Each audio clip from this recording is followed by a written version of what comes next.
नमस्कार, आप देख रहे हैं यूनाइटेड टाइम्स और मैं धनंजय वाजपेयी।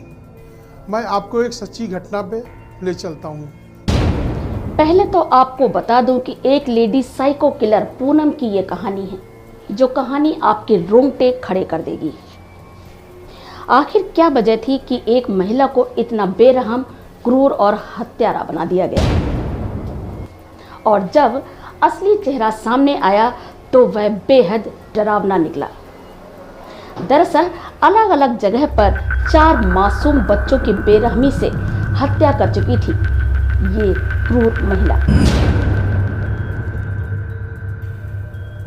जांच में जो तथ्य सामने आए वे बेहद चौंकाने वाले और रोंगटे खड़े कर देने वाले रहे।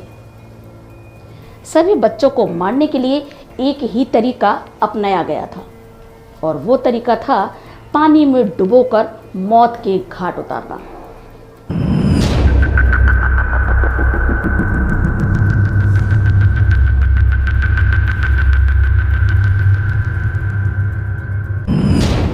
दरअसल पुलिस अधिकारी कह रहे थे कि अगर पूनम बच्चों को मारने का कोई और तरीका अपनाती तो उसके बचने के चांसेस थे, पर वह पहले ही पकड़ी जाती। और आपको बता दें कि 2 साल में 4 बच्चों को पानी में डुबोकर मारने वाली 32 साल की ये पूनम के साइको किलर बनने की कहानी काफी अजीब रही। बताया गया कि पानीपत के सिवाय गांव की पूनम की साल 2019 में पानीपत के नवीन के साथ शादी हुई थी। शादी के 2 साल तक सब कुछ ठीक ठाक चल रहा था।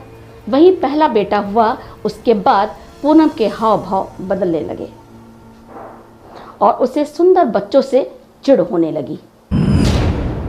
कथित तौर पर 2023 में अपने घर में अपनी 9 साल की भतीजी इशिका और अपने 3 साल के बेटे शुभम को पानी की टंकी में डुबोकर मार डाला।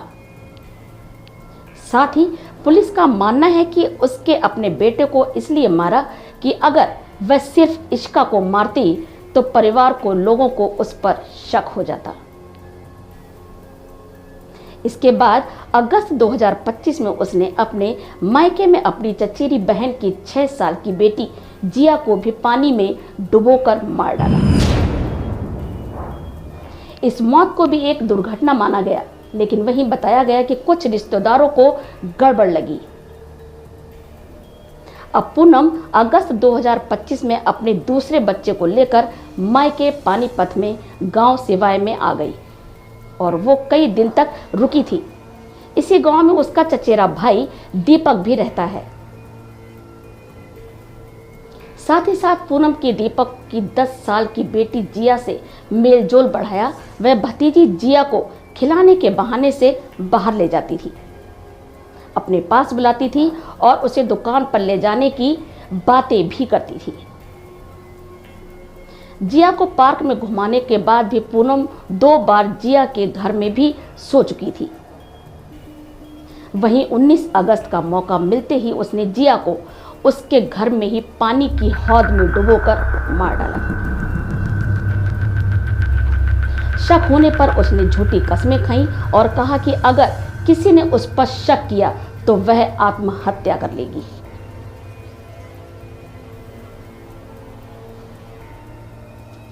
और अब पुलिस का दावा है कि पूनम उसके पीछे छत पर गई और उसने थोड़ी बात भी की, फिर एक स्टोर रूम के बाहर रखे पानी के टब में उसे डुबो दिया।